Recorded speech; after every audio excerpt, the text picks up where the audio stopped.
the part about my job that I love the most is talking to patients, spending time with them, explaining, answering their questions on more of a human level than sometimes that you would get in a busy hospital.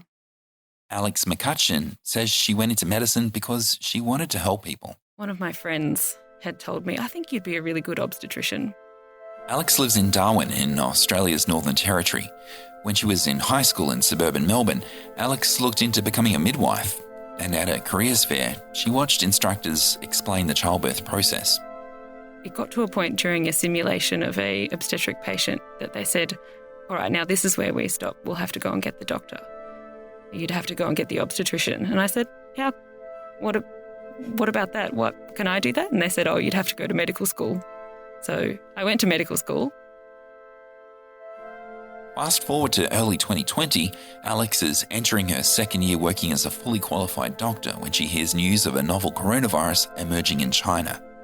The first place I heard about it was when I was in Argentina in January. And the person that I was backpacking with, he said, have you heard about this coronavirus? And from a science background, I just thought, what are you talking about? What coronavirus? There are a family of viruses. Which particular one are you talking about? And then it just snowballed from there. Patients are already coming to the Metropolitan Hospital with the disease by the time Alex gets back to Melbourne. Because you'd see young patients come in who were COVID positive, and you can't help but think this could be me, or this could be a friend of mine, or this could be a family member. So it was a scary time to work. A few months later, cases are escalating, and Alex is working on a general medical ward when she starts feeling off. I was doing a run of 7 nights in a row, and I was on my 7th night, and it was about 2 a.m, and I was walking around the wards thinking, I'm a bit short of breath. I shouldn't be. I'm 27. My heart rate didn't drop below 100, so I thought maybe something's up here. And I'd been treating a lot of positive patients throughout the week. And towards the end of the shift, I got really sore all over my body. I couldn't really ignore those symptoms. So I went straight away to go and get tested. The test comes back positive, so Alex goes to a hotel. Australia uses hotels as quarantine centres to try to prevent the coronavirus spreading in the community. About a week into her infection, Alex gets a runny nose and cough, and then a few days later, she completely loses her sense of smell and taste. I remember having a green curry delivered to my hotel quarantine, and I filmed myself putting my face right up against it, and I could not smell a single thing. I could taste that it was hot, and I could taste that it had some texture, but beyond that, I could not taste a single thing. And I also put my head in a coffee bag, and I smelt nothing. There's a lot of weird videos that came out of COVID quarantine. Alex is eventually cleared to leave quarantine, but her distorted sense of smell and taste persist. More than a year later, she's still suffering the consequences of catching COVID-19. It's unclear how long her symptoms will last, but Alex isn't alone in being plagued by the effects of the coronavirus long past her recovery from the initial stages of the illness. There haven't been any studies published yet estimating the global prevalence of patients like Alex, but at least 1 in 10 COVID patients have symptoms 6 months later. So the number of these so-called long haulers could run well into the millions, if not tens of millions worldwide. Once Alex loses her sense of smell, she knows exactly who to contact. It's been a very, very fruitful friendship. And then obviously when I got the very sad news that Alex was diagnosed with COVID, she Facebook messaged me. I think the message said, bit of fun news, I have COVID. You said, it'll be right. That's Dr Leah Beauchamp. She's a neuroscientist who studies smell. Alex and Leah are best friends. They've known each other for more than a decade. Inside, I was panicking. And then I asked her if she could smell, and she said, well, I can't taste. And then I actually sent her an olfactory kit in the hotel because I work with those a lot, and I quantified her sense of smell, and she did, abysmally. I spoke with Leah and Alex at the same time in a studio at the University of Melbourne, where they both studied. Alex had returned for a short visit. This is the story of 2 friends, 2 doctors in fact, who were trying to understand one of the most common signs of COVID-19. The loss of the sense of smell or olfaction affects almost 1 in every 2 people who get the pandemic disease. Usually it resolves within a week or 2, but for some, like Alex, smell and taste distortions persist, leaving an invisible illness that leads to a profound disruption to their daily life that affects their mood and relationships. But scientists are learning that its significance doesn't end there.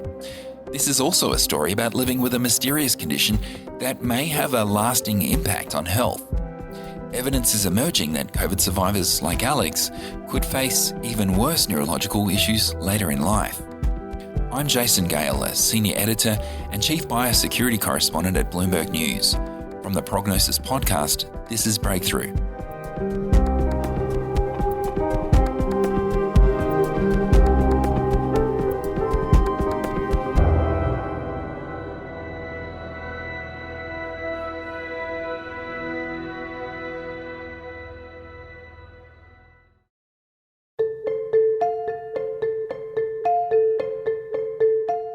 Leah and Alex met just before beginning their first year at university. We were in a car on the way to an orientation camp and we met in the back seat and may have shared a bag of goon.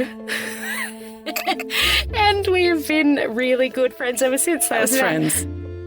Goon, listeners, is an Australianism that refers to wine that's sold in a plastic bag inside a cardboard box. After that, Leah and Alex stayed close throughout undergrad. And then Alex popped off to do postgraduate medicine and I popped off to do postgraduate biomedical science. We lived together during our postgraduate years. Our friendship is just a tipping balance between beer and science, really. Yeah. Leah now works at the University of Melbourne's Florey Institute of Neuroscience and Mental Health. It's one of the world's largest brain research centres. After Leah gets the message about Alex's positive COVID test, she says she wants to see how badly Alex has lost a sense of smell. Scientists have a standardised way of testing one's ability to detect scents and odours. It's a type of scratch and sniff test. It requires users to smell odorant molecules from separate panels in a series of booklets and then indicate which of 4 multiple choice answers best characterises each smell. Users get a grade out of 40. Alex failed spectacularly. Anosmia and dysgeusia are terms doctors use to describe a loss or impaired sense of smell and taste. People sometimes lose these senses in the early stages of Parkinson's and Alzheimer's diseases, but short-term losses occur more frequently with upper respiratory tract infections. COVID, though, has added another dimension. Leah says we don't really know why the coronavirus results in longer-term effects on smell and taste. Initially, it was thought to be because of inflammation, like the blocked nose you get with a cold. I think it was a symptom that was ignored because it was very much thought of, you've got a blocked nose, of course you've lost your sense of smell. But then more and more data was coming out about people who had no other symptoms. Their only symptom was a loss of smell. They had hyposmia. They didn't even have a runny nose. And we started looking at that data and thinking there was more to it. There was also the belief that any lost sense of smell would be recovered within a month. Turns out that was based more on optimism than evidence. A study in the Journal of Internal Medicine in January found almost a quarter of sufferers hadn't recovered their sense of smell after 2 months. And by 6 months, 5% were still living with the derangement. And we have no idea why. What we do know is that the coronavirus targets a protein on the surface of cells that line the airways, from the nose to the furthest reaches of the lungs. Inside the nasal cavity, the cells the coronavirus targets are right alongside the nerves that tell the brain what odours are being detected. Leah says it makes the nose a particularly interesting part of the body to study. This area of the nose is fascinating. It's one of the reasons I got into olfactory science, in that there are brain cells that project down into that region. So it's actually an area of your body where your central nervous system is exposed to the environment. And that makes that region particularly vulnerable. These nerve cells protrude the bone in the skull that separates the nasal cavity from the brain. The bone is perforated like Swiss cheese. Some scientists contend that the loss of smell in COVID patients results from the virus infecting the nose and causing inflammation there that subsequently damages these olfactory neurons or nerve cells. But that doesn't really hold up when you're talking about a year down the track. There shouldn't be any more of this acute inflammation. Leah has some other theories. So one is that because of these neurons that project into the nose directly from the brain, the virus is actually able to get into those neurons and it's able to get into your brain, therefore causing damage because you have viral particles in your brain. That's one hypothesis. The other is that it's not able to get into your brain, but it can get close enough to those neurons that it can trigger an inflammatory response. Leah says that from there, the inflammatory response can cause a reaction that still harms the brain. Some scientists have published research showing that the virus can get into the brain. Others have published research showing that it can't. Intriguingly, scientists at the Pasteur Institute in Paris described finding the SARS-CoV-2 virus in the cells that line the roof of the nasal cavity in a half a dozen patients who'd lost their sense of smell for months. I spoke with Dr. Pierre-Marie Ledo, a neuroscientist who led the study, which was published in Science Translational Medicine back in June. And one of our surprise came when we find, in fact, that for all of them, we could find the presence of the viruses in the sensory organs, explaining why those people were impaired in recovering this sense, which was very surprising for us because several publications at least report that olfactory sensory neurons located in the olfactory organ, where those sensory neurons were not expressing the receptor for the viruses, therefore they should not be infected. The French scientists found protein made by the coronavirus as well as antibodies against it, but they weren't able to demonstrate that SARS-CoV-2 can replicate in the sensory organ. It's something Pierre-Marie is still exploring because if there's still viable or infectious virus particles there, that could have consequences for transmission. If we're dealing with replicative viruses in the nostril, those people might be contagious. By just breathing, they will be spreading the viruses around them. So it's a question that we are now following by recruiting more and more people losing chronically their olfactions in order to address this question. So this is under investigation. Leah says there's no agreement among scientists about whether the virus is able to persist in the body, much less the nostrils. I think it's a good theory, though. Leah says it fits with another theory that scientists have mentioned several times in our earlier episodes that involves the consequences of immunisation against the coronavirus. There's anecdotal evidence. None of this is published because it's very hard to quantify, but people have come out and said that after they've been vaccinated, they feel their symptoms of long COVID getting better. They are not necessarily fully recovering. And some people notice nothing. Some people feel like they're a bit worse. But there are a large number of people who say, I can actually smell a little bit better 2 weeks after they're vaccinated. And that really lends itself to this reservoir hypothesis because maybe your immune system wasn't able to clear that last little bit of virus that's sitting in your epithelial cells. But a vaccine, which is a much sort of more direct approach at boosting the immune system, was able to clear it.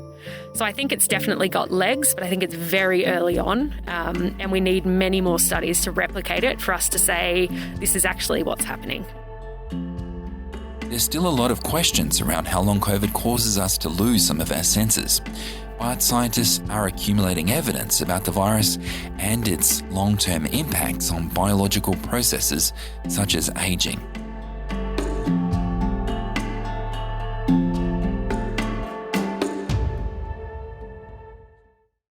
There's been a lot of research published documenting the ways in which the brain is damaged following a SARS-CoV-2 infection.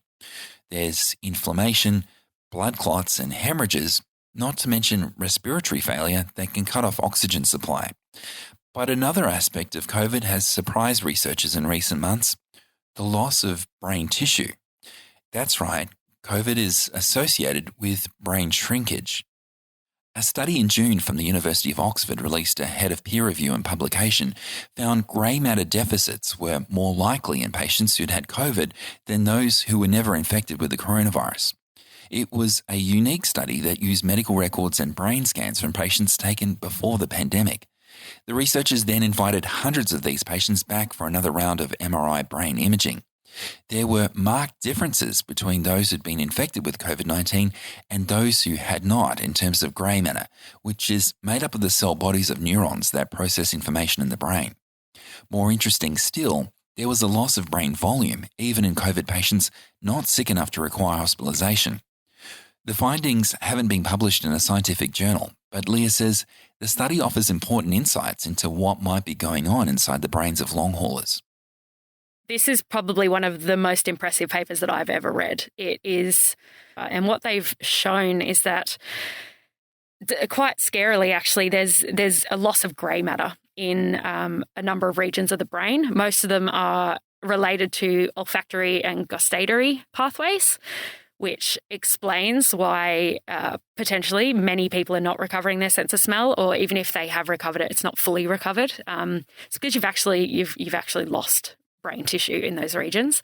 And there's also some indications that the limbic region might be involved. Leah says that the part of the brain that COVID appears to shrink affects mood regulation. This might explain why anxiety, depression and brain fog are common symptoms of long COVID. We're seeing huge numbers of anxiety above and beyond what we would have expected in long COVID. But it's not just that COVID can affect mood. Scientists predict that it will also be associated with longer-term neurological problems like dementia. Leah says inflammation caused by COVID essentially primes the brain for further injury down the road.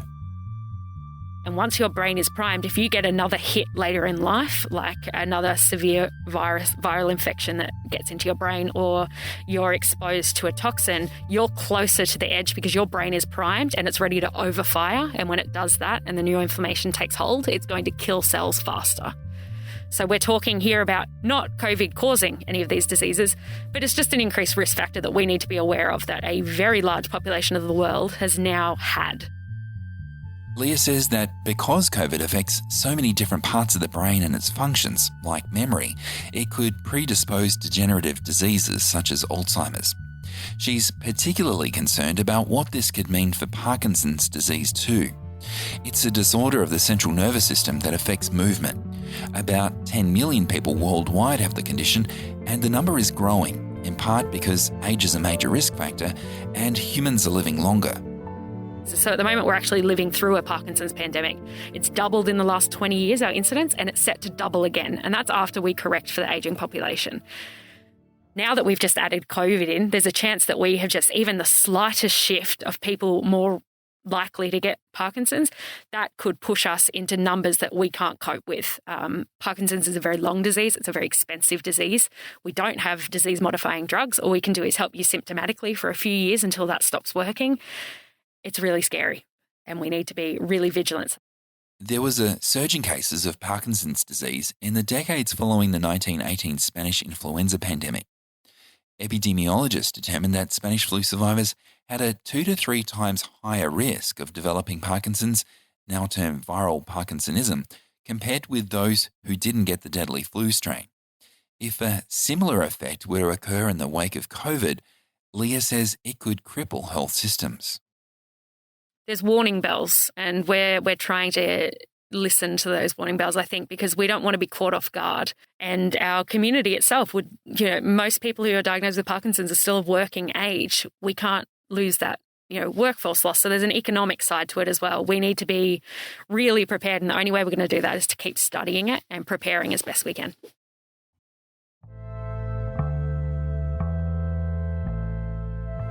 As we sit in the studio in Melbourne, Leah and Alex sitting side by side, Alex knows that when Leah talks about the future risks around long COVID, she's talking about pretty frightening things that she could face one day.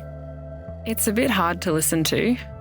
I have known Leah for a very long time, and she's been very frank and honest with me about the research and the places that this could go. That's why I think research like Leah's is so amazing, that we can be putting money into finding the exact mechanisms behind how this happens. Why does one person get more affected than another person? Are there things that they could have changed in their life? Are there lifestyle factors that could have been different that makes them less or more susceptible to a disease and to long-term COVID as well? Some of Alex's smell has come back, but she says it's not the same. It's quite sad not being able to smell and taste the things that you have loved before. I was previously quite into my beer and craft beer. I used to brew beer at home, and I now don't really like dark beer, it's maybe trivial to some people, but it's really sad to me. I don't like particular foods that I used to make. I make dumplings quite a lot with friends, and I can't eat them now because it tastes like COVID. I don't know how to describe what that taste is. It doesn't taste like anything that I've tasted pre-COVID, but it reminds me of a particular time in my life, and it doesn't taste good. Alex says she's fortunate her loss of smell hasn't depressed her. I think I've had a lot of support from my friends and family about being able to talk about the ways that it's affected me. It has certainly removed a lot of the pleasure in tasting food, and I don't get a lot out of fine dining experiences now that other people might find. But I'm also part of a Facebook community of people who have lost their smell and taste. And there are some really tragic stories of people not being able to smell their kids anymore and how much that upsets them, and how they're now 16, 18 months down the track from their COVID diagnosis and they still don't get any enjoyment from tasting food. She's clearly concerned about the fact that long COVID might continue to affect her and that the full extent of her infection might not be revealed for decades. I think the respiratory symptoms may play out in the next 10 to 20 years. I don't have a scientific base for that prediction. I think that as a fit, healthy person that can still run 5Ks if I need to, I don't think my lungs have been that horribly scarred, but I would not rule out getting some kind of interstitial lung disease in my 30s or 40s or 50s, which is really scary. Interstitial lung disease is a pretty horrible condition that causes the development of fibrotic scar tissue. Eventually, the lungs become brittle and resemble honeycomb. In the US, there's already been a big jump in double lung transplants in COVID survivors because of this. I don't want to die prematurely. I don't want to have a chronic disease that leaves me on oxygen at home. That's not the future that I envisage for myself. But I also know that I'm very lucky in that I don't have a lot of other symptoms of long COVID. So I don't have the memory fog. I don't have the anxiety or depression. I don't have the crippling fatigue. I don't have the motor symptoms yet. So I also feel quite guilty when I talk about losing my sense of smell and taste, because I know that so many other people, including my patients that I treated at the time, have it so much worse. Alex says her experience of COVID and its alarming consequences will at least help her be a better family doctor. I think it's scary to know that I might have a shortened lifespan, potentially. I might have Alzheimer's early. I might develop Parkinson's. I might end up on oxygen. But I can't change any of these things. All I can do is, as a GP in the future, I can look after patients who've had COVID. I can support them through that and just impress upon other people the seriousness of COVID and the importance of getting vaccinated. The legacy of COVID is still emerging, and we won't know the full extent of its economic and social impacts or the repercussions on health for decades. But the more we learn about the coronavirus and its after effects, the more it's showing to be an infection we should do whatever we can to avoid.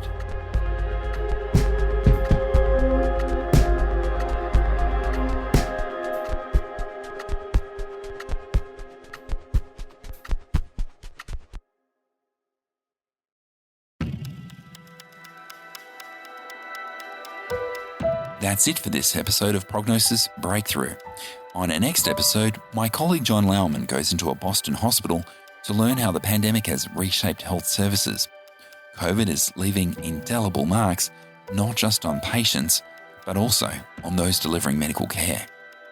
I'm hearing more clinicians now who say I cried all the way to work. I didn't want to get up this morning. I love my job. I usually love my job. I don't want to go to work. It's too hard. It's too much. This episode of Prognosis Breakthrough was written and reported by me, Jason Gale. Topher Forges is our senior producer. Cole Kevin Robinson Jr. is our associate producer. Special thanks to Chris Hatzis. Our theme music was composed and performed by Hannes Brown. Rick Schein is our editor. Francesca Levy is the head of Bloomberg Podcasts. Be sure to subscribe if you haven't already, and if you like this episode, please leave us a review. It helps others to find out about the show. Thanks for listening.